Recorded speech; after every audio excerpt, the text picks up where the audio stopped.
Rajma chicken. রান্না করতে লাগবে মেন ইনগ্রিডিয়েন্টস রাজমা, আচ্ছা চিকেন কিমা। এখানে মশলা করে নিয়েছি আদা, রসুন, টমেটো, পেঁয়াজ, কাঁচা লঙ্কা একসাথে বেটে নিয়েছি। আর এখানে আছে একটু জিরে আর লঙ্কা। তার জন্য আমি কড়াই গরম করে নিয়েছি। এবার কড়াইতে সর্ষের তেল দিয়ে দেবো। তেল দিয়েছি, তেলটা এবার গরম করে নেব। আর ফোড়ন দেব একটু সাদা জিরে। এবার আমি পেঁয়াজ কুচি, এবার আমি এই যে পেঁয়াজ, রসুন, টমেটো এই বাটাটা দিয়ে দেবো। এবার জিরে আদা বাটাটা দেবো। এবার দেবো 1 চামচ মতো হলুদ, 1 চামচ মতো লঙ্কার গুঁড়ো, আর দেবো 1 চামচ মতো চিনি, 2 চামচ মতো চিনি, আর দেবো পরিমাণ মতো নুন। এবার এগুলোকে আমি কষিয়ে নেব।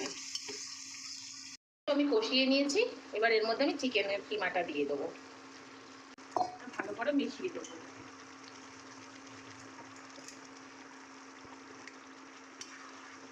বন্ধুরা, আমার চিকেনটা পুরো কষা হয়ে গেছে, লেগে লেগে ধরছে আর তেল ছেড়ে দিয়েছে পুরো। এবার আমি এর মধ্যে রাজমাটা অ্যাড করে দেবো।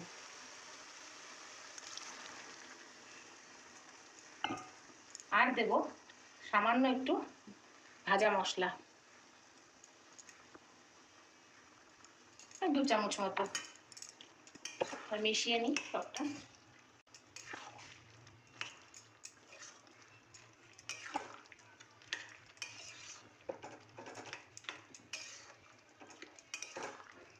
জানো তো বন্ধুরা, রাজমাকে কিডুরিমসও বলে।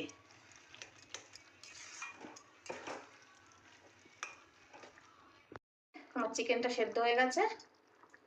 এবার আমি নামাবার আগে একটু গরম মশলার গুঁড়ো আর ধনে পাতা